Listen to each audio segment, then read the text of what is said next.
This is a Kirkendall Barrett presentation, darling. Feed me, meow, meow, meow. Because of this podcast, I'm a gay icon. I'm so hot. I'm so good looking. My salad dressing is amazing. Like the internet at large, there are things you can do on the internet besides porn, but most of it's porn. A lifetime of Hallmark.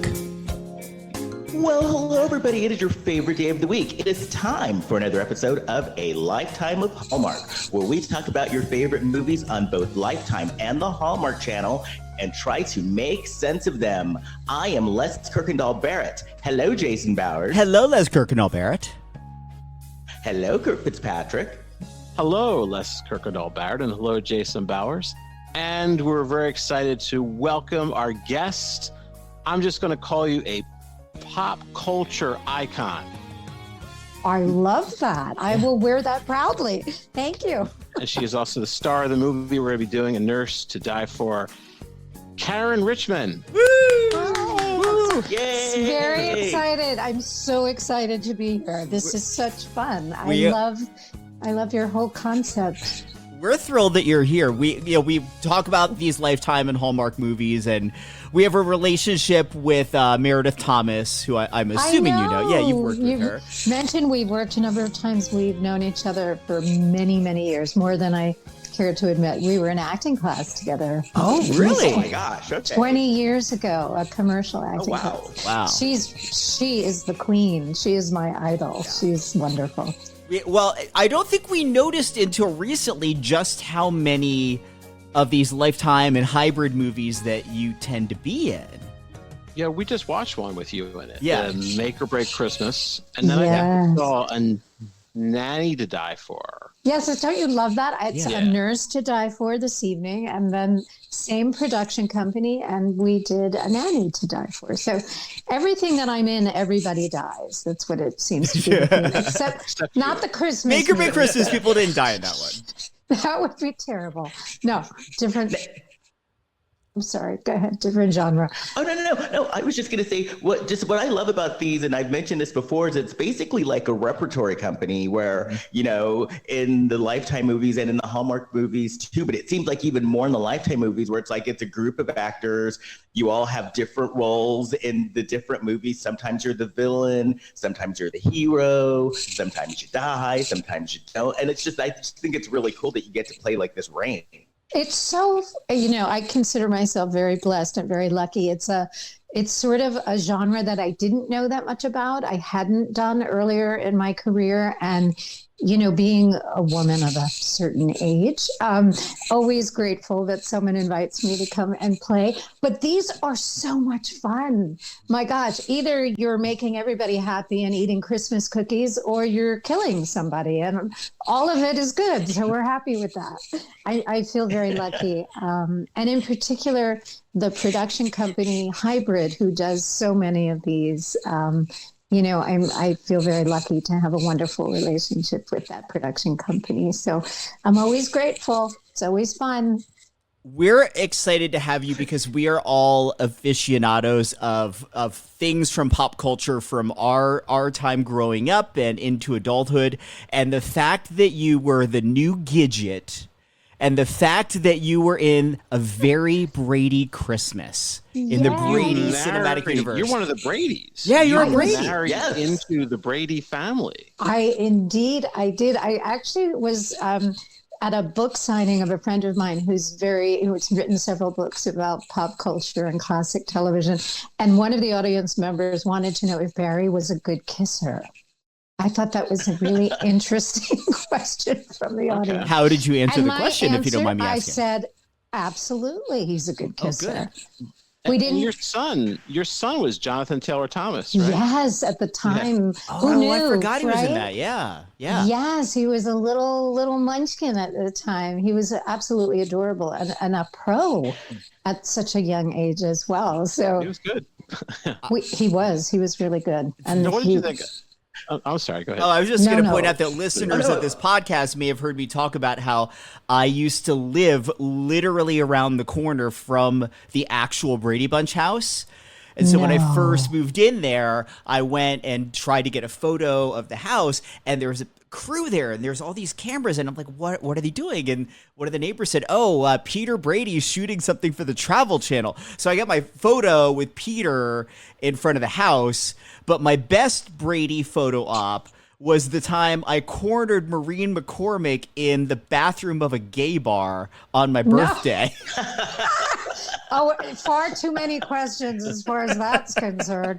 I don't even know where to start with that one. Okay, we'll leave that alone for a minute. But Caryn, like, what was I know this is like from years ago, and you have done work since then. Yeah. But what was it like showing up? Like, did you show up to like a table read and all the Bradys were all around? No. At the time, I always say this, the Bradys were such a well-oiled machine. They grew up together. They worked together all those years. And by the time they did A Very Brady Christmas, and then we subsequently did 6 episodes of a series called The Bradys, which just failed miserably.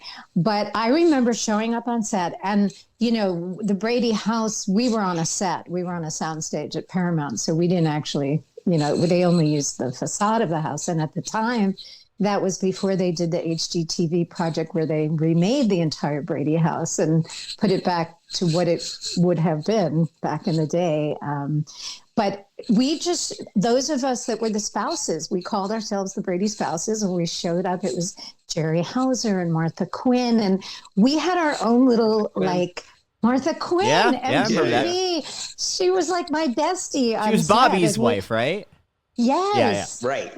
And everybody was amazing, but because we were sort of showing up for the first time, we really bonded, our own the Brady spouse little group, and we would laugh and just sort of keep ourselves sane because they were so warm and so welcoming. But again, we were finding our way, and we ourselves were sort of like, oh, it's the Brady Bunch. Yeah. I was starstruck myself, and to see the replication of the set and how they reimagined it, because we were 20 years later or something. I don't really know the timeline, but so they did update the interior, but it was all a trip, really, truly. I loved every second of it. And we laughed a lot. I remember when they did the Christmas movie, A Very Brady Christmas, it was a huge, huge success. Like, it's so huge.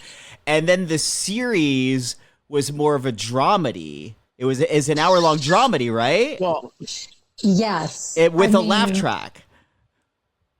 No. It had a laugh track. Did it? It did. It did. I remember it very, very well. I remember when the Christmas movie came out, I said this because I was in high school, but I remember I watched it. We all did. I think it's the second highest rated TV movie of that year, 1988. Yes, it did. And then I thought, this is doing well. This is nostalgia is bringing people in. But then because it was such a big hit, they said, let's do a series. And I remember thinking, I was like, I guess I was a kid, like a high school kid. I was like, no. No, nostalgia's not gonna. I wish you had told us that. But I should have been a network executive at like 18 years old. You should have been. You would have saved them a lot of money for sure. The problem was, and I'm sure you will agree, if you had seen any of those episodes, I don't know if you had, but Jason's seen all of them. All 6. Oh my gosh. Oh, I have. All 6. I have too. At the time, 30-something was unbelievable. That was the leading, the highest rated show. And somebody, and I don't want to throw anybody under the bus, I'm not even sure who it was, decided that it would be a good idea to bring back the Bradys into this drama. But you're so right. I mean, it's the Brady Bunch, for God's sakes. And we had like Marcia as an alcoholic and Bobby. But she did kick it in one episode. Yeah, paralyzed. Luckily. Marcia became an alcoholic and kicked her habit in one episode. Yes, because it's the Brady Bunch. So at least they stay true to form in that respect as far as happy endings. But I think they just made some creative mistakes. And while we were doing it, it was an interesting line to walk because you still wanted to be true to the concept and the vibe of the Brady Bunch, but there was a lot. I mean, a lot going on there, and the fact that we were canceled after 6 episodes, we were originally going to do 13. That wasn't all that big a surprise, but a wonderful group of people to work with. Well, I can't think of anything else in pop culture that has been revived in so many different ways over such a long period of time with largely the same group of people. I mean, you have the Brady Bunch, then you have the Brady Bunch Variety Hour, you have the Brady Kids cartoon, you had the Brady Brides on NBC in the early 80s, then you had a Very Brady Christmas, and you had the Bradys, and then you have the feature films, and then you have the HGTV show. Like, this has been going on for decades with largely the same people involved. It's actually a phenomenon. Chris Knight, who played Peter, and his wife Kara in real life are very, very dear friends. And so I'm privy to so much like Brady inside information. And it's so interesting because it truly is something that it's just never going to die. It's just going to keep going. They're working on something right now that extends a contest to the fans where they will actually get the opportunity to come and meet Barry and Chris at the Brady house. It's wonderful. And what, a really interesting cultural phenomena when you look at the history of it. I don't know of any other show that's had that kind of longevity. I mean, Star Trek, definitely. I think it's probably on the same level. Yeah, that's true. I think it's I would say it's one of the most successful TV shows of all time because of just the longevity and the influence that it's had. And it continues. I think, I mean, like anything else, I always wonder, when you're in it and you're just going to work and just excited that you're doing something. And for those kids on the Brady Bunch, they grew up on that set. And to hear those stories from them firsthand, and to talk to Lloyd Schwartz, who is Sherwood Schwartz's son, who Sherwood Schwartz created the Brady Bunch, and Lloyd had his hand in it and sort of continued with the legacy. But to hear just what was going on at the set, and it's a wonderful, interesting perspective of sort of what the audience sees and what they themselves experienced while they were filming it, and they had no idea what they were doing. They were just doing their job and having fun and growing up. Brady. I have a pitch for you, Caryn, that you can pitch to the powers that be if you're still in touch with let's Lloyd go. Schwartz. A Brady to die for. You do like a Brady, the Brady Bunch, but it's a Lifetime style movie. Oh my God. Do you think they could ever get the rights to that? That would be. I mean, they have shown that they're open to sort of bending and playing with the genre. Yeah, they and do sort of winking at winking at themselves. So I don't think it's so completely unreasonable to think that they would consider it. Oh my God, this is brilliant. I'm really seriously thinking about talking to Lloyd. You just gave away your idea. I want to be in it, though. Yeah. I want to be in it somehow. You definitely have to be in it. Yeah. I have to. But you have to reprise your role. Yes. I'm happy to. No, that's very funny. Was Mr. Brady okay? Because Florence Henderson said in like a behind the scenes thing that he was complaining about the writing. Did she say that? Okay. Yes. If she has already said that, she did, yes. then I will add to that because I'm trying to be very diplomatic. May he rest in peace. I know. No, I will. I actually just talked about this recently. Robert Reed, I think by the time I had the opportunity to work with him, I think that he was not particularly anxious. Not I think, I know that he was not particularly anxious to be on a Brady Bunch project. Yet he was there. And I think what was going on is he wasn't particularly happy with the writing, so he would constantly try to, improve upon something that I personally think the challenge is if you're doing the Brady Bunch, commit to doing the Brady Bunch. Yeah. It's, and to make it more than what it was. I think it was very frustrating for him. And I do think that Florence was trying to manage that vibe, while we were on set. I remember some voices being raised and some tempers being tested. And we sort of, again, the Brady spouses, we just sort of retreated because we weren't part of the in crowd on that set. It's probably like being an outsider in an actual family dynamic unfolding. That's perfect. That is exactly like, if you're at a dinner party and the parents start arguing, you're like, get out of there. I just want the mashed potatoes. Just pass them. I'm fine. Exactly. Yeah, right. But ultimately, I think that, when he was doing the work, Robert Reed was very, very committed. And he was an actor's actor. Yeah. He had done Shakespeare, he had studied. Yeah. So the one thing I never understand, and maybe this is just my perspective, but when you're lucky enough to sort of originate a role or be part of an iconic, sort of project that was older, and then you try to denounce that throughout your career, when that's sort of what, projected you out into the audience and into the world, and that's what you're known for. I don't know why he had, such a problem with what he was doing. I don't fully understand that exactly. But nonetheless, we all lived happily ever after, and we had a happy Brady ending, and we all sang, and he came from the ashes because the building had collapsed in a very Brady Christmas. That's right. Yeah. I forgot about that. I do. That's I right. do. Did they leave out a scene? Because all of a sudden he was out of the house.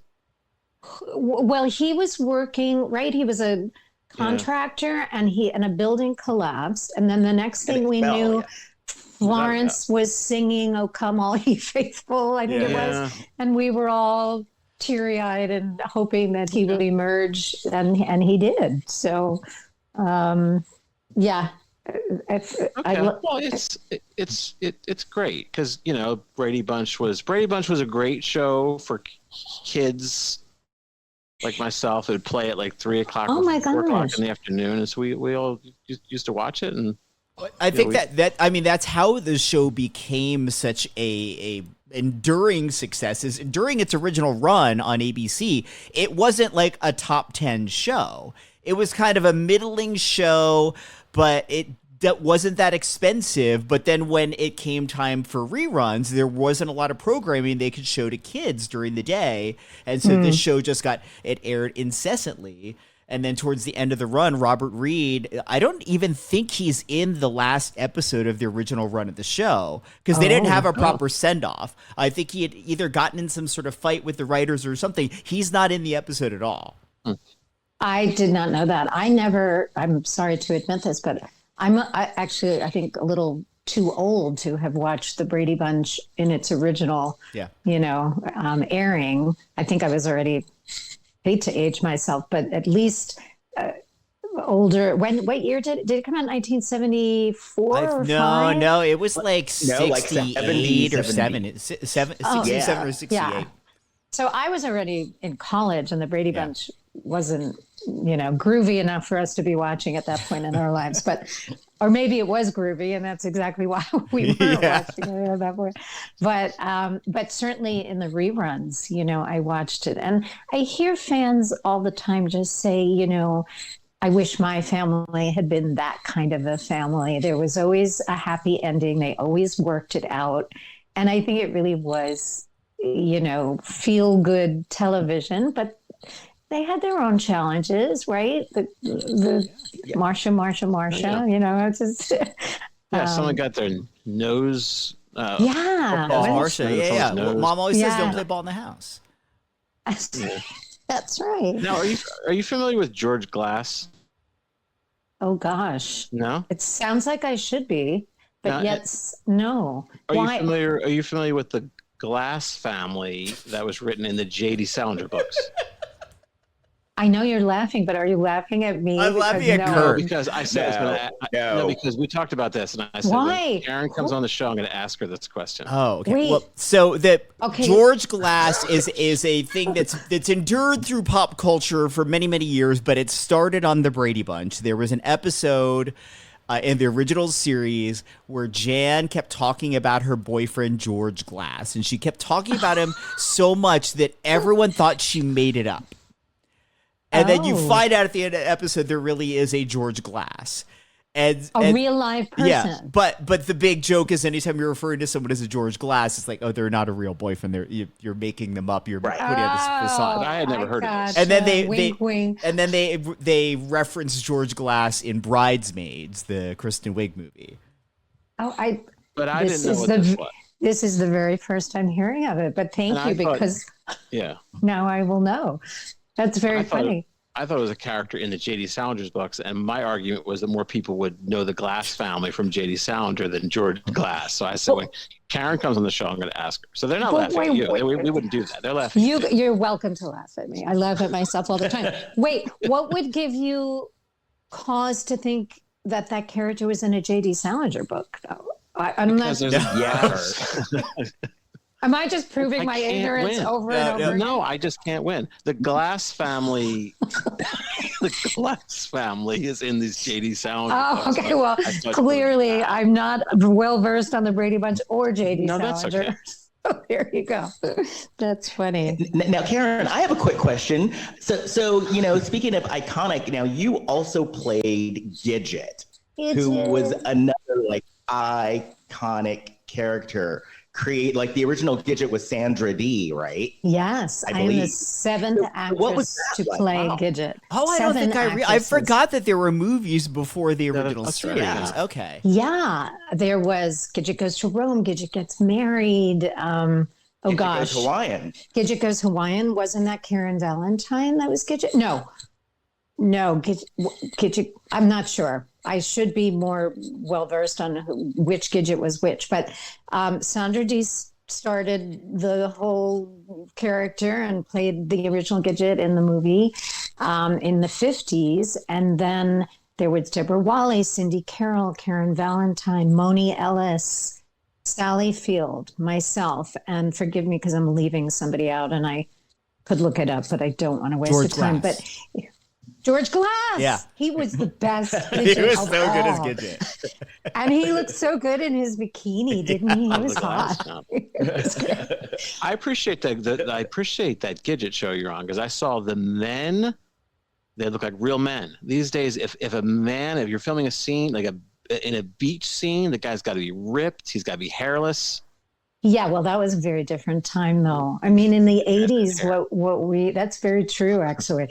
It was a very different time. Yeah, our men were real live. You had Dean Butler, who was manly on Little House on the Prairie, so he was very manly.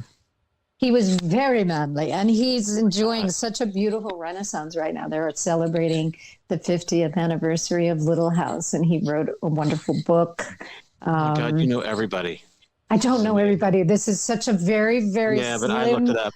You've worked with both Martha Quinn and Nina Blackwood. That's so true. Yes, and Vivica Fox and Jacquet in the same movie. Oh my, yes. But go ahead. Okay, no, I was just going to ask a general question. So you've worked for many years. What do you attribute to your longevity as a performer? Well, first of all, I appreciate that perspective. It's always funny because, you just never think you're ever going to work again, no matter what you've done. And,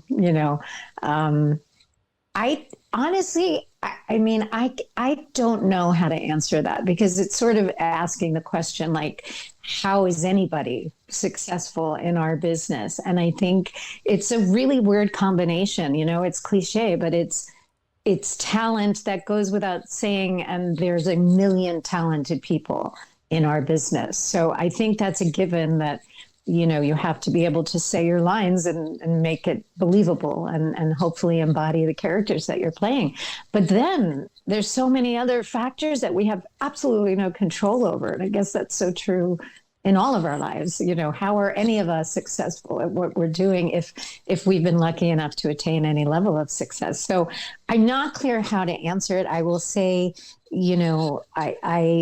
I did my best to be prepared if something presented itself. And I was, ambitious and I studied and I tried to be the best I could be. And then the rest was just up to the fates that be. And certainly you look back on your career and you think, oh, why didn't I have a series like Friends or Mad About You or, 30 something? Like, you just go get a job and you're so thrilled to get the job, but you don't have any control over how great it's going to be or how terrible it's going to be. So it's so much luck. I hate to say it, but unfortunately, I think it is, it's like saying, how is any show popular? Like, look at the phenomenon of Friends. I can't get that out of my head sometimes. That I was looking at something, this is a little bit of a departure and shut me up if I'm talking too much, but Jennifer Aniston was telling this story that James Burrows took them to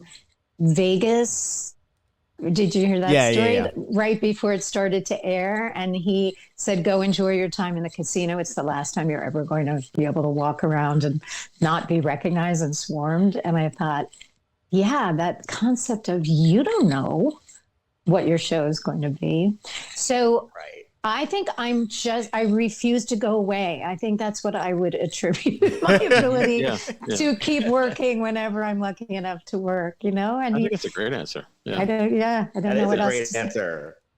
And I also think, I thought about this, the great thing about acting, contrary to what a lot of people think in Hollywood, as you get older as a woman, it's the worst in Hollywood because you're not as beautiful, you're not as tight, you're not as that's not a good word to describe anybody, but you know what I mean.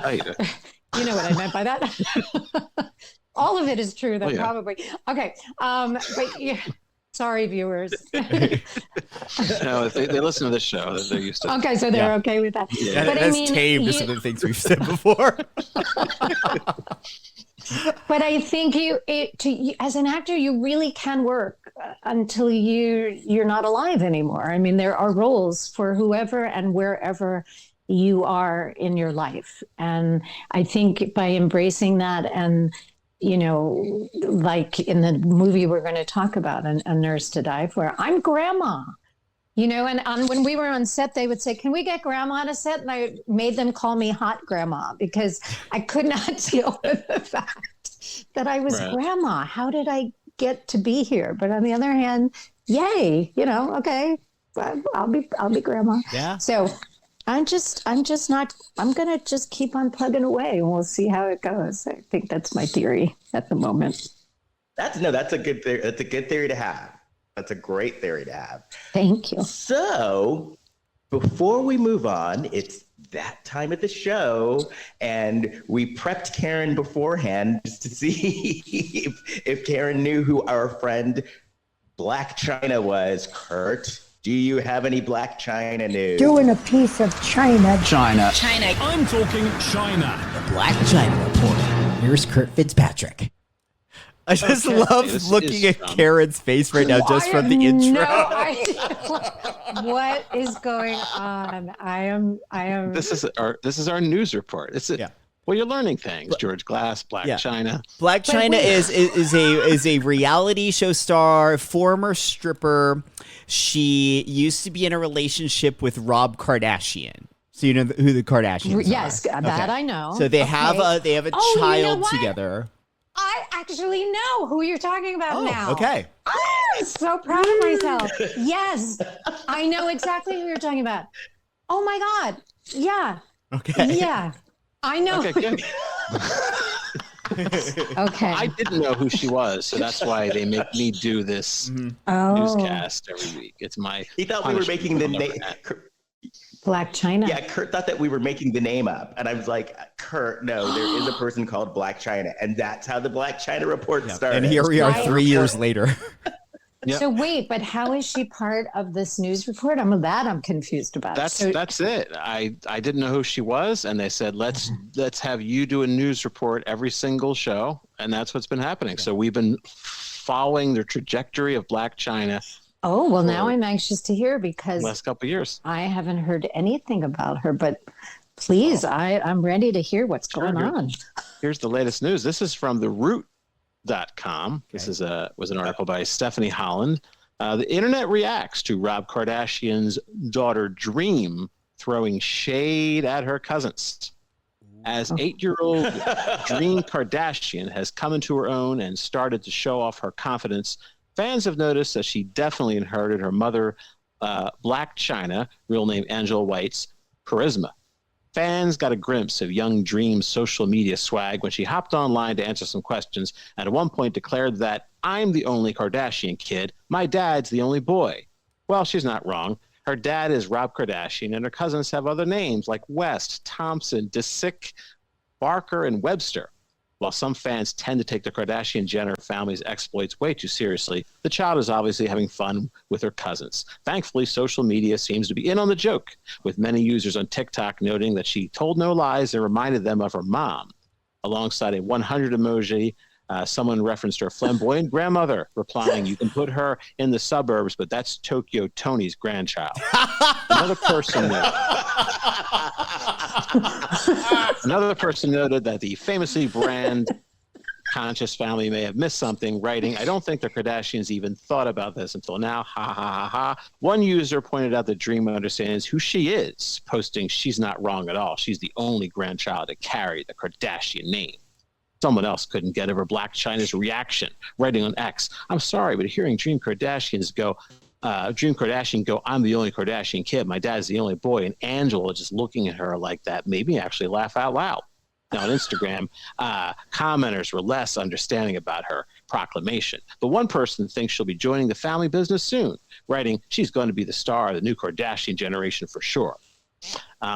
When someone responded that Kim Kardashian and Kanye West's daughter North was already staking her claim as the next family star, another person replied, "She is a West, not a Kardashian. LOL. Pay attention." Just finished up in the clip. White seems taken aback.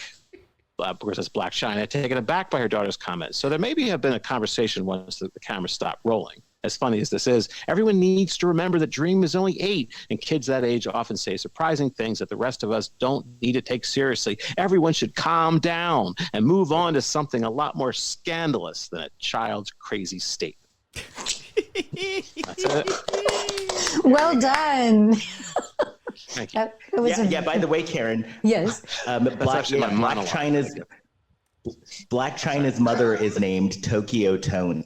Oh, that's what the... And Tokyo Tony is always stirring the pot. Like, she and Blac Chyna get in fights all the time. There are times where they're not speaking to each other because Tokyo Tony's trying to steal the spotlight. They've had dueling reality shows on some outlet we've never heard of called Zeus TV. Oh my gosh, you have opened up an entirely new world for me. Yeah. I'm going to be Googling now Blac Chyna gossip. Yeah, you don't have to. It's here every week in the Blac Chyna report. I love. Okay, well, I will go back and listen to past episodes, and I will catch up. A mosaic. Then. I love that. Of her life.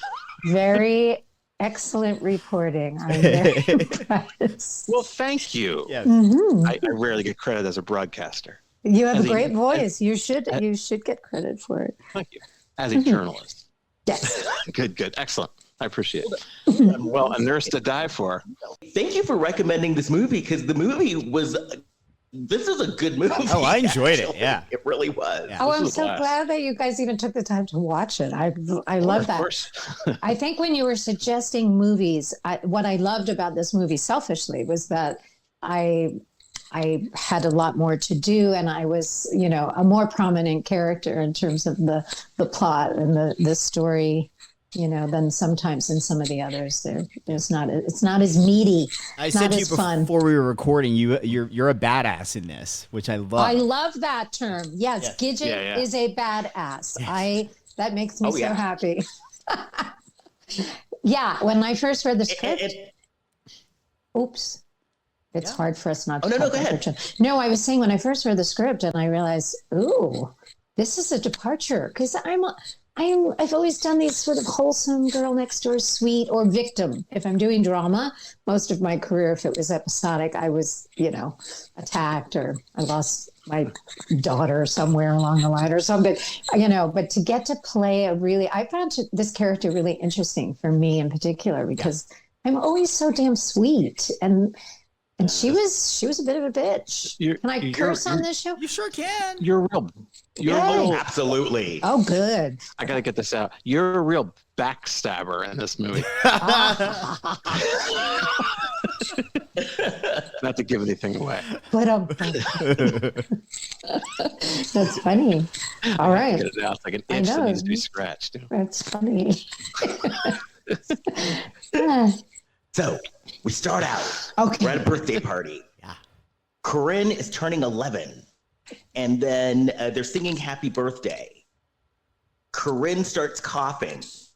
And then we have our opening. So would that be considered a cold open? I'd say so. I think so. Right? Yeah. So now what I was shocked at is this was like a ripped from the headlines. Yeah. This is like based on actual events. But is it specifically? I mean, it said that it inspired by actual events. It said that. Yeah. Oh, well, then I'm remiss because I did not realize that this specific story was based on real events. But certainly, yeah. I mean, okay. I know that it has happened in life that someone has come to work in a home and not been a good person and certainly was a danger to the family, but I did not know specifically. Wow. Well, I don't know if this is an actual, it says inspired by, so I'm sure they took great liberties and changed. Yeah, those are the words. Yeah. Gotcha. Well, that's actually a frightening thought, right? For parents, right? Hiring people. It's so, how can you vet them and invite them into your home? And this particular nurse was brilliant at her portrayal of somebody that, looked to be perfect and turns out not to be. And she was so good. Alison McAtee, I hope I'm pronouncing her name right. I literally would watch her sometimes while we were filming with so much respect. What she, we don't have a lot of time when you're filming these movies, and we certainly don't have the luxury of take after take after take.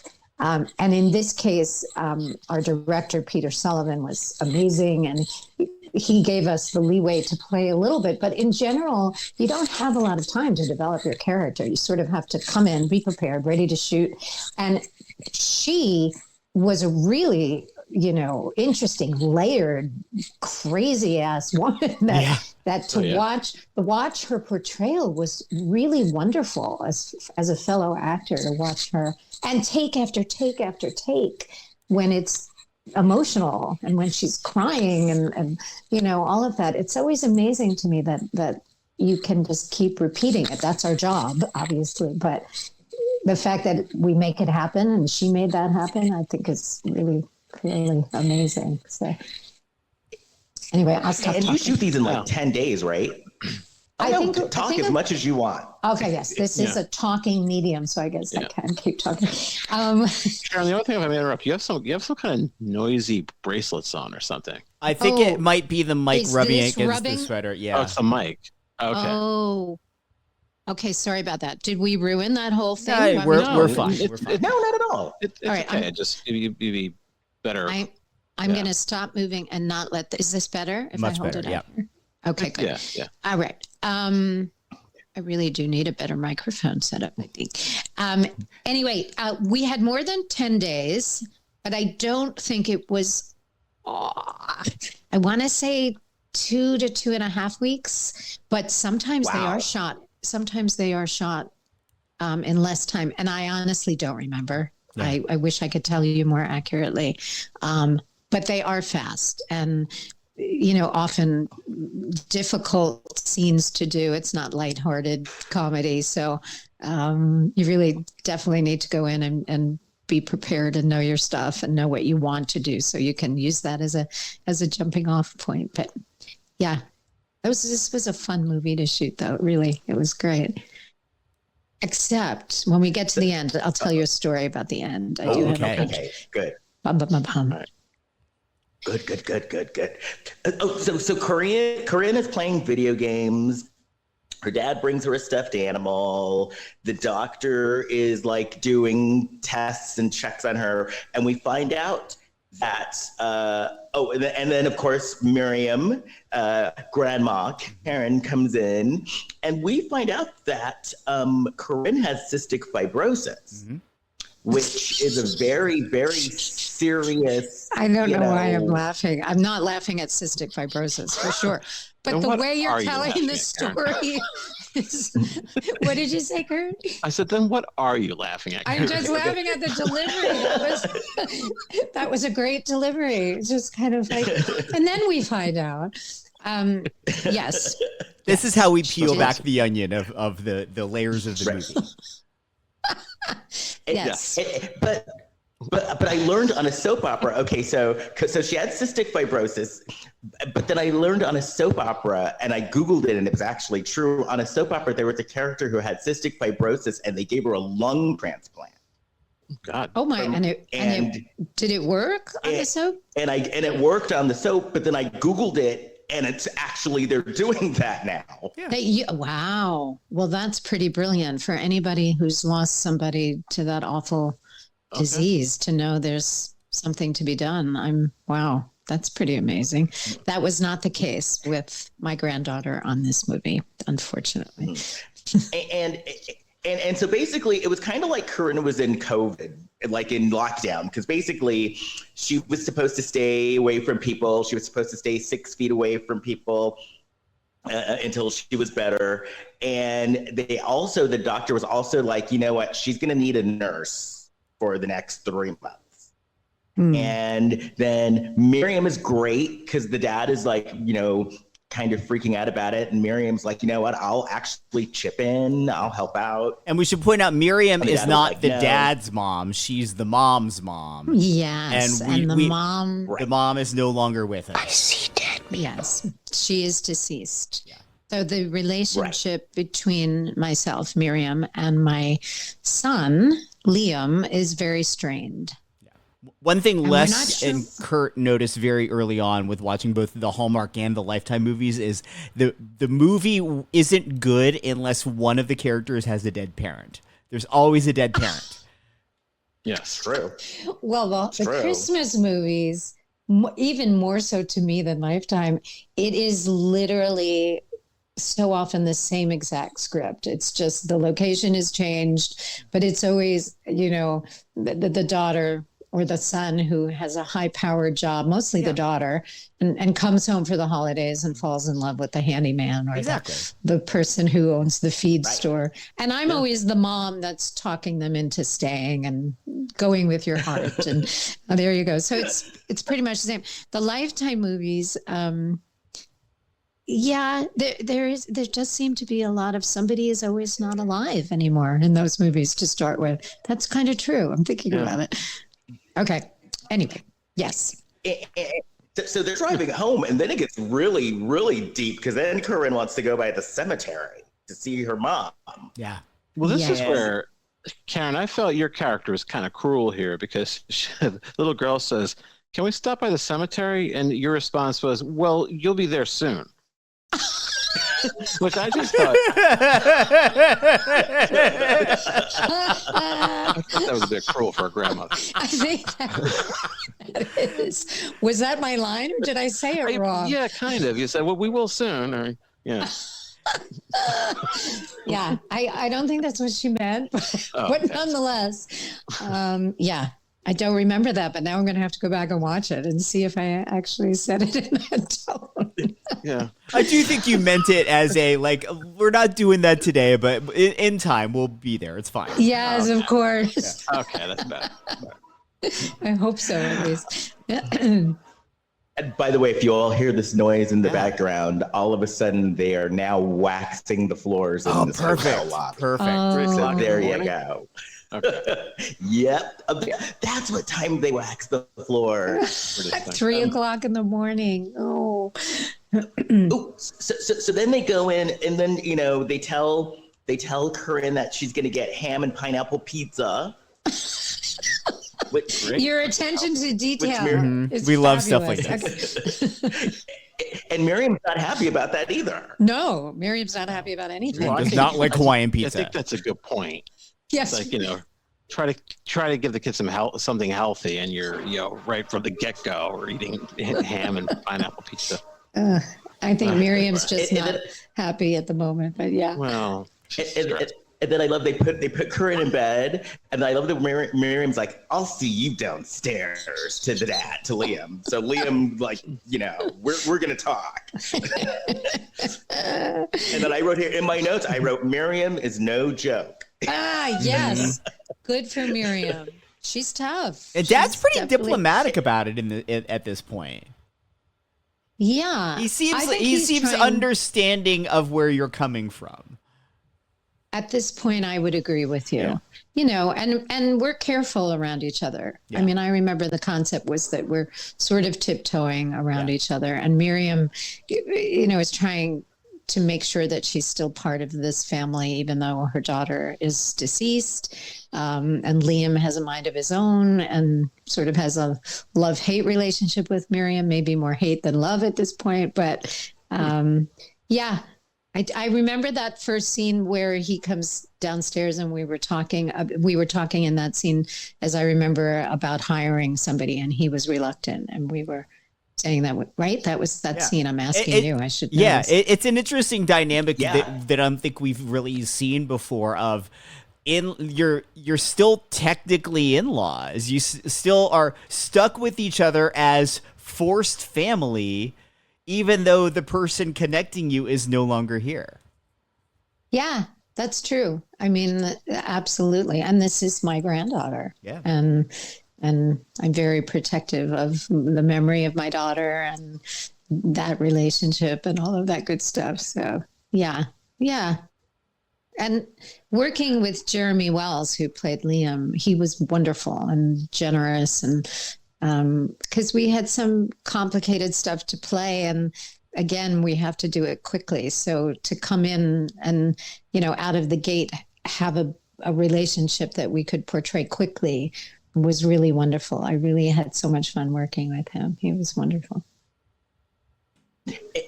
And then, so then Caryn actually has like a flashback, and we see what happens. And they were basically driving home in the rain, Caryn, Amy, her mother, and Liam, and they were in an accident. Yes. And so then Caryn like really then throws one, and she throws a zinger in there, and it's like, is Mom going to be waiting for me in heaven? Yeah. When I get there. I don't remember that line either. Yeah. Oh my gosh. Okay. I didn't remember. Who she said that to Liam, to her dad? Yeah. Not to Miriam. Yeah. Okay. All right. To Liam. Well, that's deep. Did she also think she wasn't going to make it? I guess. I hope not. But just in general, asking about whether her mom would be there. Yeah. Okay. She's missing her mom. So then we have nurse interviews. So then we have like a nurse interview montage. We have like the young female nurse. Then we have like the cute guy nurse. We saw Margaret Hamilton. I had not seen her in some years, and she was. She did look like Margaret Hamilton in that one. Yeah, who I don't remember. Yeah, I don't one know of the who that nurses. She's the witch from the Wizard Margaret. of Oz. The original Margaret Hamilton was the Wicked Witch of the West. There's a woman who looked like. Oh, her. is she with the sort of silent, stern-looking nurse that didn't say anything? Yeah. Okay. Yeah. It's and funny. then we have like the cute. Oop, go ahead. Oh, no, go ahead. No, I've seen a number of Lifetime movies where they have those montages where they're interviewing, and actually A Nanny to Die For as well, which I also did. Same sort of montage. It's funny to me. Wait a minute. Did you ever work with Margaret Hamilton? No. Oh man, that was a gold mine. I wish. Because I kind of had a reaction to that. I was like, wait a minute, did you know her? No, my God! But why, wouldn't she be ancient? How old was she if she was in? Well, it's like in the 80s. Like maybe she was on the Gidget show or something. I don't know. Which can you imagine Margaret Hamilton? Yeah, she was. She's like learning to surf. In a bikini, running on the beach. I She saw offered her. herself up. You guys would have found something for her to do. Hitting on Moondoggy. Absolutely. Yeah. We did work with Alan Hale and the Gilligan's Island. Bob Denver.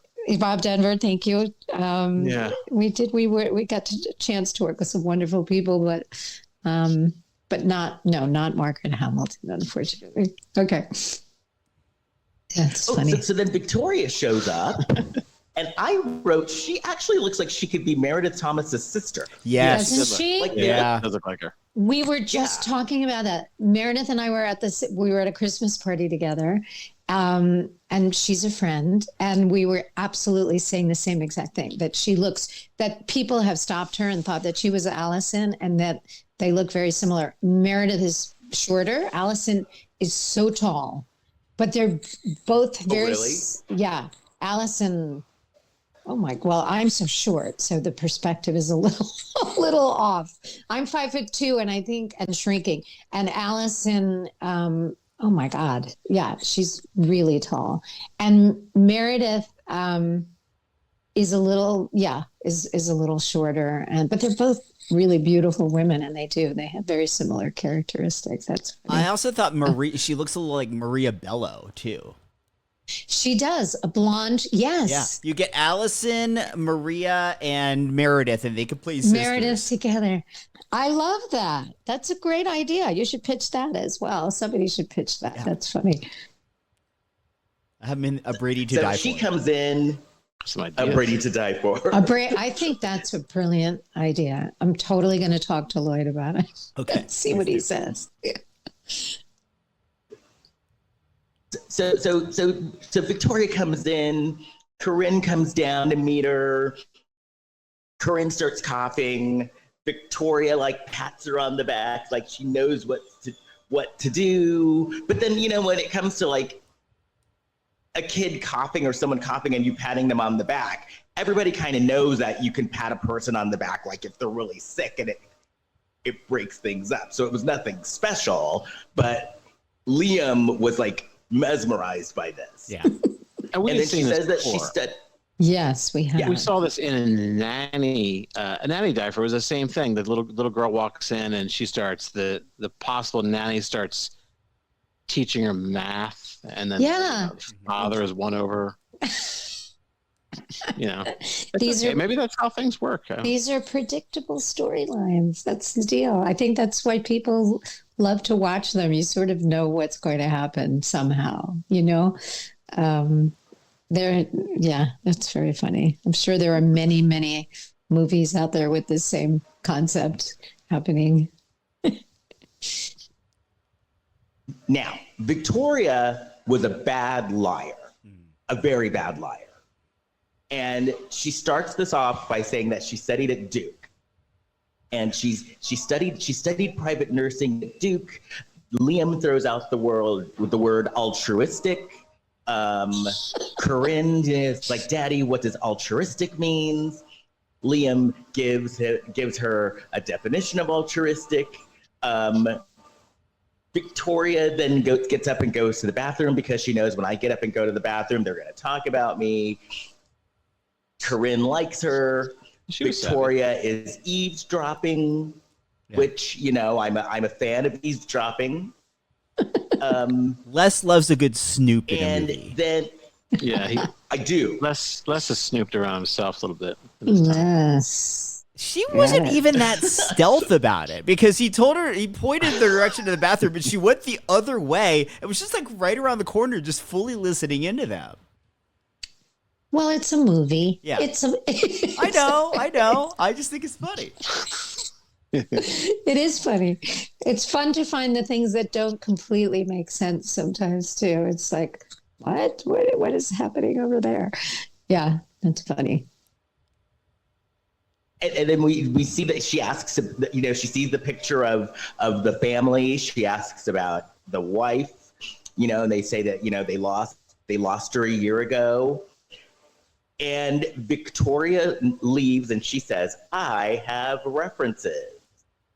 And Caryn actually likes her. And then this is where Victoria got a little sloppy because she stole the family picture.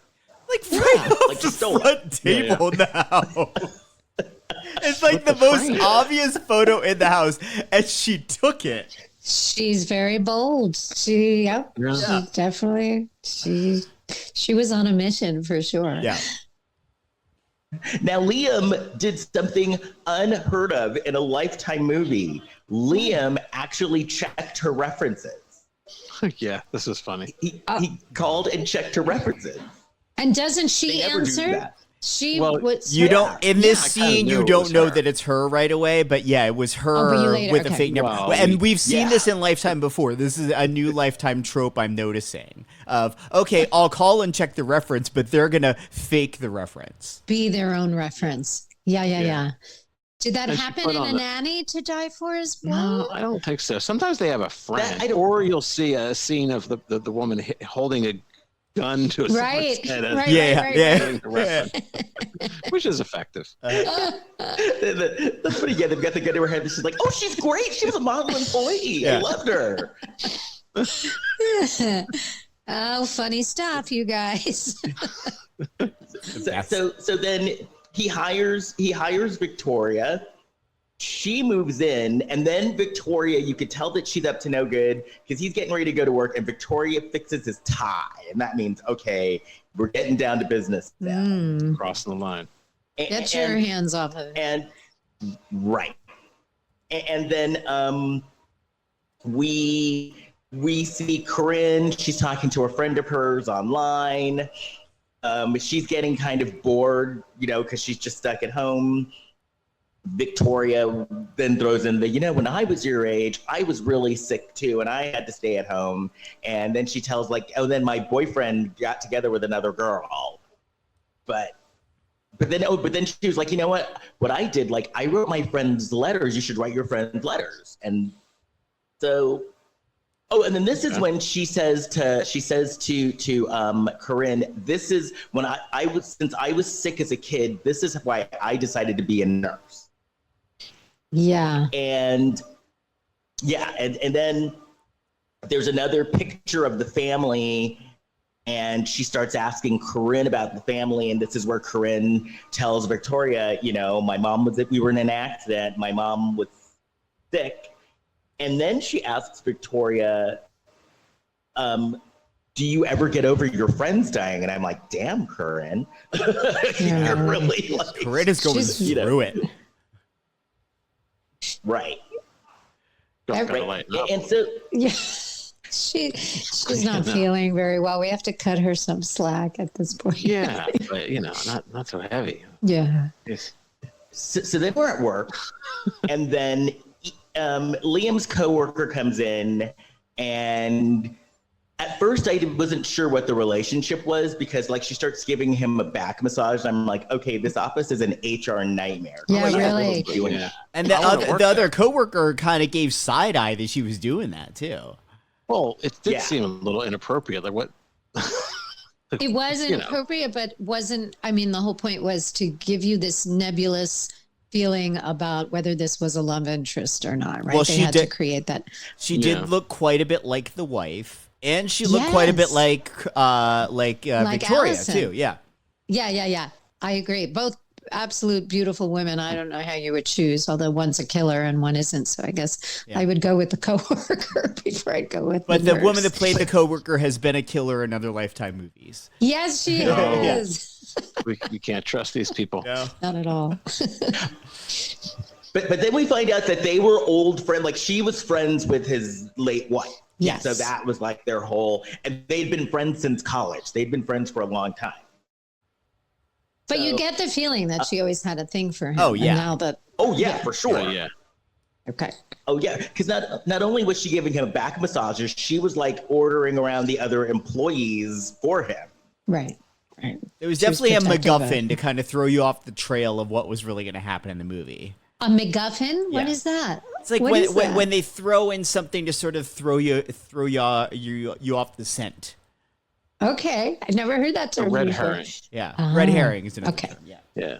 A Blac Chyna. We're just going to use it's a that Blac term Chyna. Yeah. A Blac Chyna. for everything. It's Blac Chyna.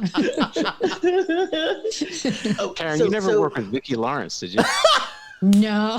Oh, have you? No, I haven't. I wish. Wouldn't okay. I? Oh my God. Well, we what still a- have a chance. She's still out there. I She's know. working. Yes. We saw What a her on, legend. what was she in? She was in the Menendez. She was in the Menendez Brothers. Yeah. Vicki Yes. Lawrence was in the Menendez Brothers? she was. I watched the whole. It gave like a monologue. She's at the very Like, end. it gave a- What character did she play? She's at the very She end. was- She's the juror. I think she's a Oh. juror, and she gets all worked up, and then she like passes out, and then they have to go. Oh, like, in the jury alternate juror. room. Oh, Yeah, that was oh her. my Yeah. God. Yes, of course. Yes.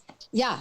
And I she, thought and that she was- literally was in one scene. That was it. I remember, and I remember Yeah. thinking that's a little bit bizarre that she. Yeah, I remember. But then they had to replace her. But that's a different movie, Right. Right? Okay, all right. I mean, obviously, it's a different movie. Well, yeah. You didn't need me. excited about You didn't need me to tell you that, though. Okay. Yeah. So We you have re-edited A Nurse to Die For, and there is a new scene coming up that is going to blow your mind, Caryn. Oh my God! I know you're kidding, but I really want to. I want to hear about it. Okay. Oh, so Victoria gives Corinne a stuffed animal, Yes. and and it's like an old stuffed animal. Like it looks That's like it a had been ratty through thing. it. Yeah. Yeah. That's a virus. the things you guys know are got the making Zika me virus. are making me laugh. Virus. Yeah, that's not Yeah. good for anybody no, who's it looks, sick. no. No. Keep dirty, filthy bears away from the sick. Well, I do and this not wasn't the remember that bear. This stuffed is that animal. little dog from Victoria, and we'll later learn in the movie this stuffed animal has been through some shit. Yes. Literally. It's a story point. Yes. Okay. Yes. and then Victoria goes in and smells Liam's shirt. How dare she? And then oh no, how dare she's coming up? Because then she goes into the closet and gets Amy's wrong. clothes and starts putting on Amy's clothes That I don't do. and like doing a little fashion show with herself. And you know what I And then- realized after when I play it realistically, because in retrospect, I really felt like I should have talked to Peter, our director, and Allison, because if I really saw this woman in my daughter's room trying on those clothes, I would have had a much bigger reaction. Like as it is, it was sort of, what do you think you're doing kind of scene. And then she gives me some explanation and I'm like, I kind of, do a little huff and puff and walk out to see my granddaughter. But I think I would have like tackled her or pulled her away, or I don't know. I think it would have worked better if she had just held the clothes up as opposed to actually really physically trying them on. And it happens so early in her being in the house. It was like her first day of work. Yeah, clearly she's unhinged as a human being. She's having a problem. But a perfect fit. For I Amy's know. clothes. Go figure. Yeah. I mean, literally and figuratively. And that's Yeah, convenient. she looked good in those clothes, though. So yeah. Now this is the part I was proven wrong, because in my notes after this scene, I wrote, Miriam is not long for this world. I thought Oh, the you same thought I was thing. gonna- I was worried Oh. about you. Thank you. In a lot of these movies, the Yeah. character like the Miriam character or like the sassy friend who's like on to things, they end up getting killed like early on in the movie. Yes, I was lucky. So- I got Yeah, to I live. didn't think you were going to be with us much longer. Well, I'm so glad I was. My gosh. I Okay. And then I love this part too, because then Miriam basically I wrote lays down the law and gives out the vibe like, I'm the reason why you're here, not Liam. Like that was the vibe I got. Mm-hmm. Yep. And don't mess with me because I could end your Right. career as a nurse here. Yeah. But then I remember she's all of a sudden on my side. Now she's going to help me with my son-in-law, Liam. I asked her not to tell Liam that I was there seeing Corinne. And she, 'Cause I wrote it like you blackmailed her, basically. I was emphatic, I think, is how I would describe it. I was Right, sort of yeah, saying, sounds yeah, good. watch your step and help me out, bitch, and you'll keep your job, kind of thing. I wrote in my notes, weird ass alliance. Yes. I liked the Well idea of put. the two of you teaming up, yet it made no sense at the same time. Yeah, I have no idea, but yeah, I needed an ally in the house though, because Liam did not want me, imposing on his life all that much, and Caryn's life, and I had to sort of figure out for myself like what was going on with our relationship before we ever started filming. Like what's the undertone? What's the basic of the basic vibe of my relationship with Liam, and why is there such a large amount of animosity there and headbanging? But she was my ally, a big, tall, beautiful ally. There you go. A weird ass alliance. Yes. I like it. I think it's fantastic hearing you say this, because we go through these movies all the time. But hearing you do like the script analysis before, and then we do it after. Yeah, that's true. You know? Well, as I haven't seen the movie in a really long time, but I remember, to the extent that I'm able to remember it, I remember like what I was feeling while we were filming, or some of the behind the scenes stuff and what was going on there. So it's really fun to hear your perspective, and then I'm excited to share mine. So it's quite fun. So now this is a new Lifetime trope that I'm starting to notice. The next day, Victoria made breakfast. Oh, you forgot about the And that's shower. Oh yeah, don't forget the shower. He sees her. Oh, I thought that was coming up. No, that's first. before breakfast. Yeah. Oh, okay. Tell us that scene. He's in the shower, and she's taking a shower, and he comes in and He mistakenly sees her beautiful naked body. He doesn't That's what mistake. happened. She Not lets the herself mistakenly be seen. Yes, she that's leaves the door open. She knows he's in the hall, so she leaves the door partially open as she disrobes, and then she kind of waits to get into the shower until she knows he's perving on her. Yeah, she's very. She knows what she's doing. Yeah. She's very manipulative. Mm-hmm. Yep. Yeah, and he took the bait. Yeah, he did. Yeah, Look, it's been a while for Liam. Les would have remembered that many of these movies have unnecessary scenes with men in the shower. Yeah. And Yes. look at Jason. He's about ready to explode. I love it. And Les would have remembered it if that would have been the situation. I said it was completely unnecessary. It was. It was gratuitous, but nonetheless. There was a period where Lifetime was throwing their audience a bone, and they would always have not just like shirtless guys. It was always like young, like always like a 20-year-old shirtless guy, like getting in the shower. And it was happening in every Lifetime movie for a while, and it was a glorious period. This isn't a complete aside, but did you guys watch The Merry Gentleman yet? Yes. Yeah. Oh my God. Yeah. Oh my God. I loved it so much. Peter, who our same director directed The Merry Gentleman. So Peter Sullivan. And actually I did audition for The Merry Gentleman and sadly did not get the role. It was the role of the realtor, or okay. You know, the lovely actress who did the role, but certainly would have loved to have done it. But you just made me think of The Married Gentleman. Talk about bodies, and oh my God, geez, that was fabulous. I was not mad about it. Not mad. Not mad. No shower scenes though. No, but so much it's so body. interesting. Like, I think the trend this year, the Christmas trend, is hot men. Yeah, because there was Hot Frosty. Yeah, we saw Frosty. that too. Did you? The Merry Gentleman. Yeah. Was there something else? I think that was Netflix. specifically It was all Netflix. I think because Netflix has a little more license to be a little more spicy, especially when you're dealing with a holiday movie. Like Hallmark can't really do that. No, Lifetime could for sure.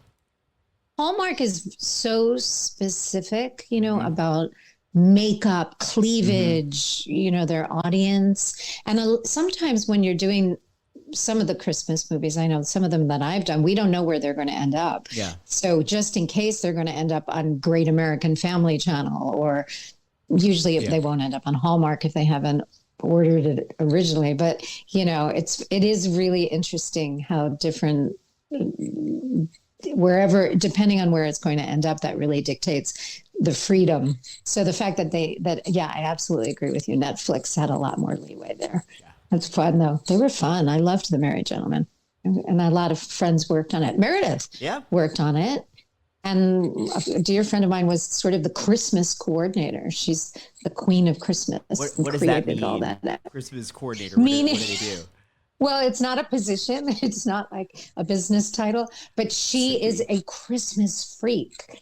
And she's madly in love with Christmas time, and she works in set design, but she is the expert on all things Christmas. If you walk into her house, it literally looks like Christmas throughout. Did she work on Make or Bake Christmas? No, ironically, because Make or Bake Christmas. She. Is that her what? What did you ask? Was that her house? Because we were kind of blown away by the bakery, how overly Christmassy the bakery was, and it just seemed like you were at a store. We were. So I don't want to talk crap about production value here, so I'm going to be very diplomatic. But what I will say is Make or Bake Christmas was a much lower budget. Merry Gentleman was a massive budget comparatively. So Make or Break Christmas, my friend, Mercedes is her name, Mercedes Mushbach, and she absolutely needed to be on Make or Bake Christmas. It was all about the cookies, and we had no cookies. So that is a whole other discussion. But Make or Bake Christmas, we filmed it in a Christmas warehouse in North Hollywood. Okay. And may I add, it was 100 and literally 18 degrees that day, and we had no air conditioning. This was like in September in the Valley. Yeah. And you were like sweaters and stuff. I mean, I don't have a huge ego about what I look like. And again, I'm a woman of a certain age, so who cares at this point? But I have never seen myself look so awful on a project, because the makeup was just melting, and the perspiration and trying to get through the scenes. And I didn't have all that much to do, but it was very difficult to film that particular movie. We needed a cookie coordinator. We needed a Christmas baker for sure on that movie. I could have done that. But there is a cake featured in The Merry Gentleman, and she made that cake, just so you know. And she was big on a lot of the decorations for Merry Gentleman. So anyway, that's so much for that. A shout out to my friend Mercedes. But anyway, getting back to A Nurse to Die For. I don't remember what we were up to. So we're at breakfast. Corinne's coughing again. Victoria pats her on the back again. And then Victoria and Corinne are talking about, when your dad comes home, we'll do something fun. And then Corinne says, well, the only person that daddy hangs out with is Beverly from work. Beautiful Beverly. Yes. So I wrote, Beverly's in trouble too. As Dad was leaving for work, by the way, he did clock very briefly that photo was missing from the table. Yeah, but he didn't do anything about it. So what's going on? No, he noticed it, but then just moved on with his day. Maybe he thought it was somewhere else in the house or something. Who knows? So then Victoria is making tea. Okay, so one of the things that I forgot to mention is Victoria starts giving Corinne tea and offering her tea. And so it's supposed to be tea that makes her feel better. But this is where we find out that Victoria is making the tea, but she put something in the tea. Lacing it. Yeah. She's lacing the tea. She's lacing the tea. And then later, Victoria's starting to lose it because she has her iPad and then she photoshops her head on Amy's body. Yeah, no, she does a good job with that. That looked pretty good, right? Yeah, I liked it. Lifetime should release an app called the I'm Taking Over Your Family app. And it's basically just like Photoshop, but where it's like you take anyone's family photo and then your head, and you can just drag it and your head replaces somebody's head in the photo. You are filled with brilliant ideas. Do you know that? You definitely, I like it. Yeah, you could put your face into a wealthier family, a nicer family, A more attractive family. Yeah. Why not? Oh yeah, more attractive. I like it. Yeah. Well, I don't know. If I put myself in a more attractive family, everybody might be more attractive than me. Never. Never gonna happen. That's what I'm going for. That's what I'm. Okay. So Liam brings Beverly home from work.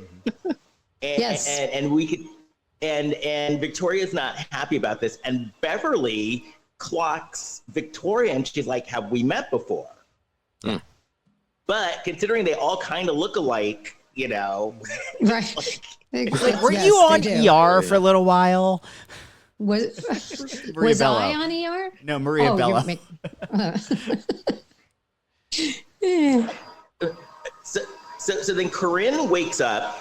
She starts walking down the hall, and Beverly wants to see her because, you know, we know that Beverly has probably known her since she was a baby because she was friends with Amy. Yes. And so Caryn starts walking down the hall, and she passes out and starts having an attack.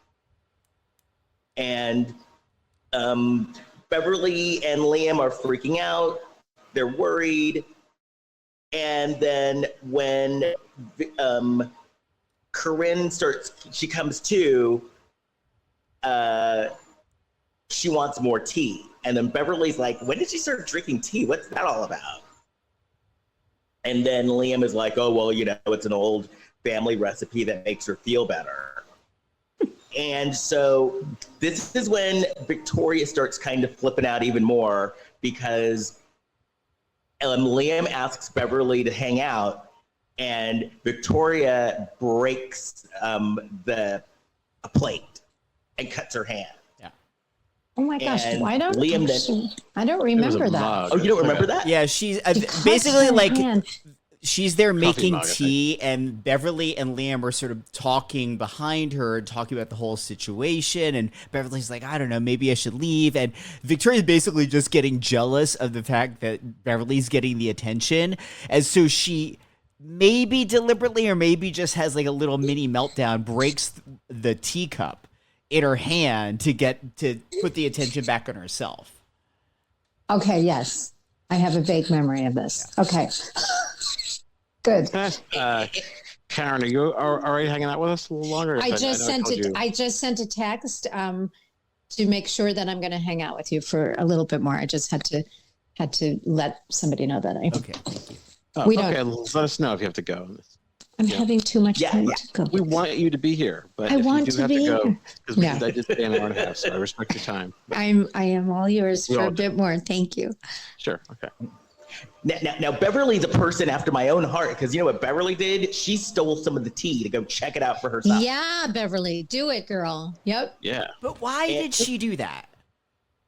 I don't She know. had And a it looked suspicion. weird. She was suspicious. She was What? smart enough. I and thought I thought that in the moment too, but then she just tried the tea and then was curious that something started happening to her. Exactly. Yes, I agree.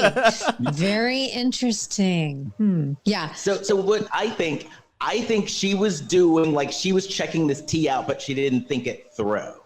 That's probably more like it, yeah. Like, you know. Yeah, but you know, didn't suspicious.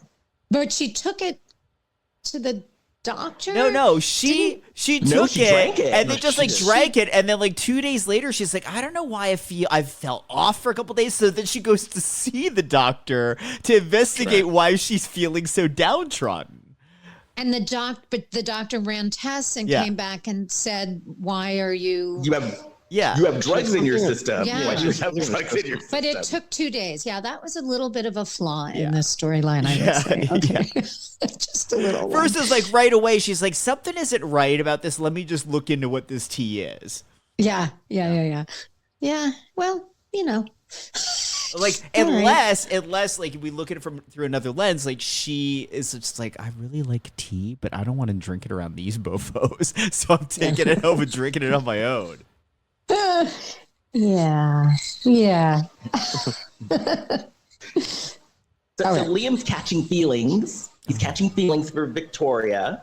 Yeah. Very quickly. That was like a quick switch. I actually thought I thought it was a dream sequence. Well, we only had like an hour and 20 minutes to make the story happen, so I guess it has to happen. Gotta keep it moving. And then think about it. Because at first I thought that his relationship with Beverly was sexual, but then it wasn't. So he's a young guy. He's single. He's probably been single for, a year now. Over a year. I think she had the hots for him. Shot. And he, I think she just always had a thing for him. And now that he's single, yeah. Like Beverly was playing the long game probably. And then Victoria shows up. Right. Absolutely. I agree with that. And so it had been a year for him. So then he's like, wow, there's an attractive woman living in my house. Hello. And I'm getting vibes from her. She's like I could tell she's kind of into me. Mm-hmm. So yes. he offers to make her dinner. And then he tells Beverly that he's making her dinner as well. So that was when I was kind of like, I guess they're not sleeping together because he went ahead and told her. Yeah, I don't think they were sleeping. I don't believe they were sleeping together at all. I just think, in my mind, when I read that script, I think, again, it was just that she always had a thing for him. Yeah. And she wanted to see if she could weasel her way in. But I think, in my mind, they live happily ever after at the end. But we're cutting to the end, so we don't know. Right. Oh, so then Liam's talking to the doctor, right? And he's telling the doctor, thank you so much for your recommendation. The nurse, Victoria, that you recommended is doing great. And the doctor's like, I know all the nurses and I didn't think that we had a Victoria like on our roster. But then she's kind of, she doesn't call it out, but she's kind of weirded out about it. And so then once again, the dad is like Liam's making dinner for Victoria, and Victoria shows up in Caryn's room with another one of Amy's outfits. When I hear it played back, you guys, it all just sounds so ridiculous. That's why we love Lifetime movies, though. It's so funny. I mean, I'm not putting it down. I love these movies. No, we genuinely love them. No. But they really are. They're very funny. Yeah. Okay. Yeah, because he doesn't know it was her outfit. He's just my late wife used to wear outfits like that. Yeah, he did recognize the perfume, though. Looks great. Yes. Yeah. And she looks spectacular. I remember that scene and I was like, "Oh, mama, you're a beautiful human." Yeah, she looked fantastic. And then now thinking of it, she's like, you know what? She's gonna make her move because she makes sure that Caryn has more tea to like knock her out. Yeah, Caryn's out of it, and this is her time. Absolutely. And so, and then like she gets Liam to take a picture of them as well, and so they have dinner, and then Liam is like, this is great because I don't have a social life. And then Victoria then kind of lets it drop. Remember that time I was in the shower and you came home? and Liam wasn't mad at it. He wasn't mad at the question either. Oh, she puts her hand on his. She's trying to make a move. Also, she gave him that gift. She gave him it's like a picture frame clock. On one side, it's a photo of him and Caryn and Victoria, and on the other side it's a clock for his time management.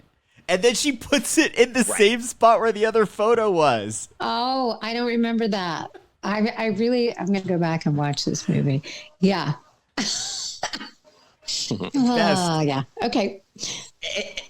But then she's a horrible liar, because this is when we find out again she's a horrible liar, because then she says something about going to Emory, and then Liam's like, wait, I thought you said you went to Duke. Right. She got that wrong. Yes. Well, I went to one for undergrad. And one for grad school. I do remember that. Yes. And then Miriam shows up. Yeah. Yay! Yeah. She caught them red-handed. Miriam is a real cock blocker. Yeah. Right. I'm She known for piles in. that. Absolutely. Like you say that Miriam was mean. Actually didn't think Miriam was mean. The only thing I thought I didn't like that Miriam did was that she just barged into the house in this moment. So it's not her home. Right. She doesn't live there. She shouldn't There's be a able key to under just the mat. Yeah, she shouldn't be able to just go into the house unannounced. Well, I could argue as Miriam that this was my daughter's house. I could rationalize, that it's my granddaughter. I hear what you're saying. You always as an actor have to make sense of what I'm you're not being asked judging to your do. choice. I'm not judging the choice of doing it in the movie. I'm saying if I am Miriam's son-in-law, I'm going to be like, Yes, hey, she you don't should live not be here. allowed. This isn't your Yes. home. I agree with that. But she's ballsy, Miriam. I mean, and she's, yeah, I agree with you though. She has no right, but she has a key. She has a key and, Right. her granddaughter. Okay. And then Caryn's like, I'm sorry, I started a fight. But I guess Caryn's like used to grandma and her dad fighting. Yes. And so then after that, Liam's like, you know what? Let's just call this a night. Victoria's pissed. Yeah. She's very upset. She throws a And so tantrum in her room. But then the next morning. She what? She threw a tantrum in her room. Yes. Corinne threw And she kind of silently threw things. Victoria but it was did, yeah. Oh, like a Victoria, silent yes. tantrum. Yeah, she was thwarted, as they say, or she did not succeed in her mission. So this next part, I kind of thought was a little like, oh, come on. Because Victoria shows up and she's like, well, guess what I found? I found child custody brochures. Yes, And I'm that's like, her way okay, to get come back. She got back. And Miriam just wouldn't leave. Right. Like, I don't think that Miriam would just leave like custody brochures in the house. Probably not. Probably not. But, again, it's a movie. So the person who's doing this setup, Victoria, she had to somehow get copies of these brochures to pull this off. Did she print them out herself, or did she stop in a custody place and say, may I have some brochures? Oh, that's an interesting question. I'm going I to got a guess. scheme going. I'm going to guess that she stopped into a place. I don't think she did it herself. That's my idea. What do you think? I think they look pretty she spent the entire night on Canva designing one. Oh, okay, that's probably a better And then choice. she printed a few out, and it's hard to get that fold just right, like the trifold, but she did. Yeah. That's the real thing. And the phone number was and it was another one of her burner phones. Yeah. She'd have to use another accent. Hello, you calling about a custody? Oh, you did that very well. I like that accent. Victoria's up in here just auditioning for SNL with all their different characters. Yeah, really, it's funny. Yeah, this is my backdoor SNL audition. Oh no, it's not mine. It's Victoria's doing it. That's mine. But I love it. So Liam and Miriam are fighting, right? Yeah.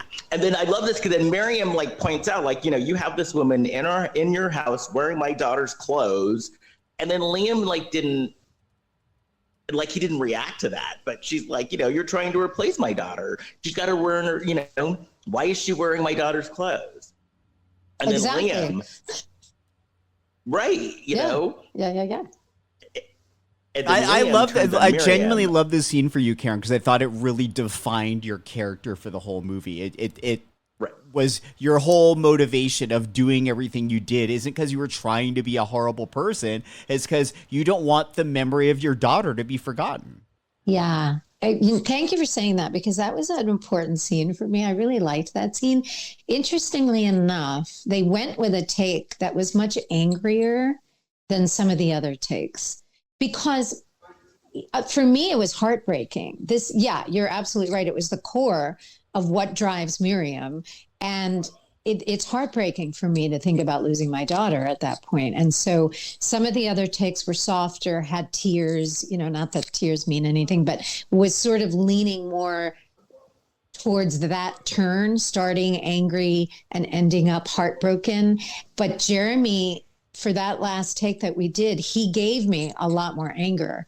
And I remember thinking as we were filming it, because it wasn't exactly what I wanted to do, but you have to go with what you're getting, you know, and there was no choice. Instinctively, I had to be sort of pushed back because he was pushing forward. So it's always so much fun as an actor because it's such a, you know, it's such a symbiotic relationship with your fellow actors, even if you do your homework and you think this is my choice in how to play the scene, but then that goes out the window when you're in the moment. And so it was a really fun scene to play because we had a lot of different takes, a lot of different emotion. Right. And it wasn't like your character was being far-fetched either. No. That wasn't being far-fetched at all. No, he was coming at me and I needed to defend myself. And I think you're justifiably angry of like, you know, we may have this fraught relationship, but you know me better than that, dude. Yeah, I'm your mother-in-law, for God's sakes. I just loved my daughter. Right. And Right. Yes. And then like the next scene, he's talking to Beverly and Beverly sticks up for Miriam as well. And Miriam's like, Beverly's like, you know, it's you know, come on, it's her daughter. And she's going through this just like you are. Yeah. And then this next scene is when, you know, Beverly goes to the doctor and the doctor's like, why are you taking what it was Doxydone? Doxydone. Doxydone. Is that a real thing? By the way, I never looked that up. I'm sure it is. I didn't look it up. I didn't Google it. But, you know, the doctor's like, why are you taking that? And then Beverly was smart enough to go, oh, so what if someone with a respiratory ailment takes this and the doctor's like, oh, they'll start having flare-ups and attacks, which is then makes sense to Beverly why Caryn is having like all of these attacks all of a sudden. Right. Yeah. So, and then this is also, so the next scene, this is when Liam's actually waking up and getting smarter too. Yes. Because he goes home, Victoria made dinner, and he talks in code to Victoria and like, you know, I talked to the client and the client talking about, which was like, you know, obvious code for Miriam. Right. Yeah. But then he like, all of a sudden, like a light comes on. And then he goes into his office. Okay, this is the mistake he made, though. People, when you're going to go and talk about someone behind their back in your house, close the door. Oh, he didn't close the door in that scene? I didn't know that. Interesting. So he makes a phone call to the agency, and she's eavesdropping. And he's like, you know, he asks about, like, the employee, like background checks and stuff. Yeah, didn't you do a background check on her? Can I get that information? Yeah. Yeah. Right. So, Victoria, like the next day, Caryn's having another like attack. Liam takes her to the doctor. The doctor is like concerned because the doctor's like, she should be further along than this. I don't know why she's still sick like this. She should be better. And, she wants to do more blood work. And then we see Victoria, and Victoria is having a flashback. And it's the same rainy night, but she's in the car with her family, and we see them get into an accident. So then we understand the whole story. Right. Right then and there. So we're like, Victoria was in the other car. Oh. And she also had a husband and a daughter. And about the same age, too. The daughter's around Caryn's age. The daughter had that stuffed animal that she then gave to Caryn. Yes, that was the same stuff. Okay. Yeah. So the agency calls, Beverly gets the phone call. So Beverly knows that Victoria is a fake. So then Liam is suspicious as well. And Beverly tries to call him, but then he also calls the reference numbers again, and we see Victoria doing her fake voice. Miriam, so then Victoria comes home, Miriam confronts her, she gets hit in the head. Poor Miriam gets hit in the head, right? Mm-hmm. So then, no, Beverly Miriam got with the confronts- syringe, didn't she? Oh, that's right. Miriam got the syringe. Beverly and Miriam both Yes. got the syringe Got the from Victoria. syringe. Yeah. Yeah, I did Because not. I think didn't Miriam get the syringe in the neck? Beverly got the syringe in the back. Yes. Yeah. And then Liam got hit in the head. Yeah. And Corinne's tied up too. Everyone's tied up. Then they're Yeah, all all of sitting a around sudden, the table. yes, all of a sudden we're tied up and They're all sitting we're, around the table like the movie Hannibal, kind of. Yeah. And, Right.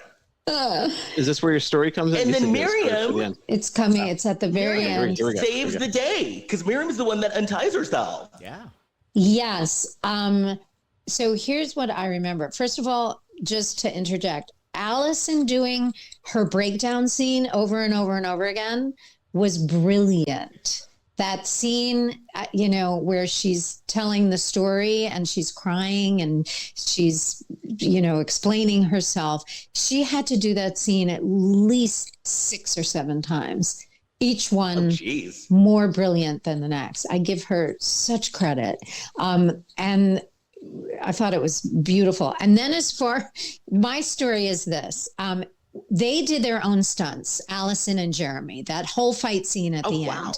They did that themselves. They wanted to do it themselves. But the problem sometimes when actors are doing their own fight scenes is that they're so emotionally into the scene that they're not necessarily conscious of safety. Not their fault by any means, but that's probably why we usually have stunt coordinators. And we did have a stunt coordinator on set, but they were doing their actual acting.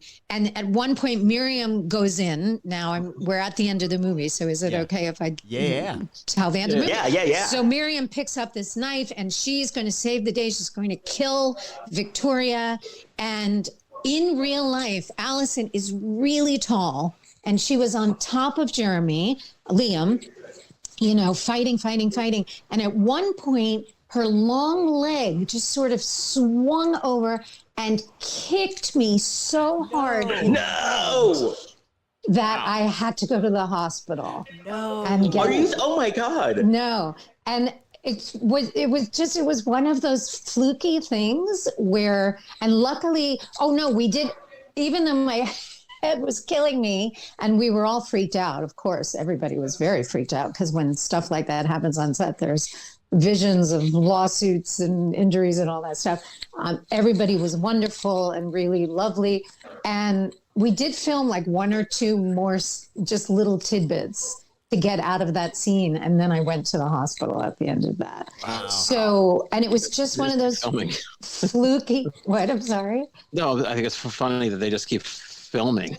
Well, I mean, the ambulance is on its way. We have some extra time. I didn't go in an ambulance. That was the good news. But okay, good. A PA, an assistant, drove me to the hospital. But the whole, it's just so interesting, when you're behind the scenes and you go through stuff. So whenever I watch that movie, I'm like, oh yeah, that's exactly where she kicked me in the head. Everybody was lovely and very concerned, and everybody wanted to stop everything. So I don't mean to portray anybody as not being responsible, but that was just one of those fluky things. And luckily everything was okay. I had CT scans and all the good stuff and just had a little slight concussion and it was fine and not a big deal. But, lesson learned though, for me, middle-aged woman is not going to get involved in a fight scene ever again unless there's some serious stunt coordination going on, because that stuff it gets so emotional, But you got to save the day though. I saved the day and I killed somebody. I stabbed somebody. I've done two movies in the last few years where I was like either holding a gun. Secrets in the Mansion was that one where we're trafficking. Ooh. You have to watch that one. That's a good one. If we ever do this again, it was originally called Crazy Rich and Deadly. And now, they changed the name to Secrets in the Mansion. But another really fun one where I'm giving it away now, but I got to be another badass. So that was quite fun. And that sounds cool. That sounds so cool. Secrets in the Mansion. In the Mansion. Caryn, This Yes. has been such a So thank much you fun. so much. Oh Please, my please, God. please, please, please, Yeah, please, thank you. please come back anytime. Please anytime. have me come back because you guys are such fun and you've taught me so many things that I'm going to carry with me and I'm going to listen in.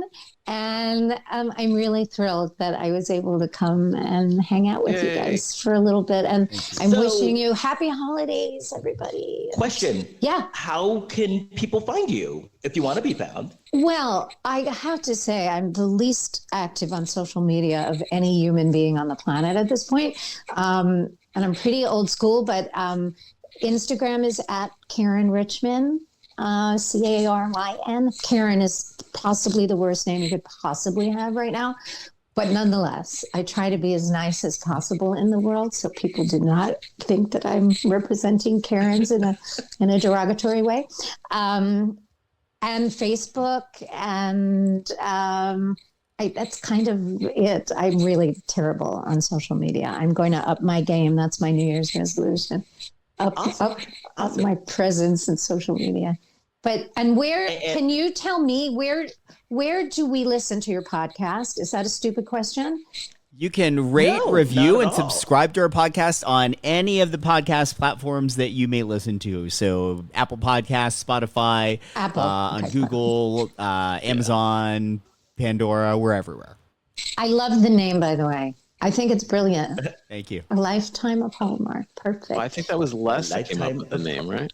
Yeah. That's good. And if you have a few minutes, I'll tell you why, but I'll have to tell you off mic. But yeah, of course, you can find me on Instagram at Kirkendall. And Jason, where can we find you? You can find me on Facebook, Instagram, and Threads and TikTok at Big Shot Jason and Blue Sky. And you can find all of us on Facebook, Instagram, and Threads at Lifetime of Hallmark Podcast, and on TikTok at Lifetime of Hallmark Pod. Kurt. I'm also not really on social media much, but you can hear me and Jason DeBray talking about movies on the Shelf Shedding Movie Podcast. I'm on some episodes of that, and that's it. Thank you so everybody- much, Caryn. Thank We'll you talk for to you having all later. Happy Bye, holidays. everybody. Thank you. Bye. Happy holidays. Bye. Happy holidays, everybody.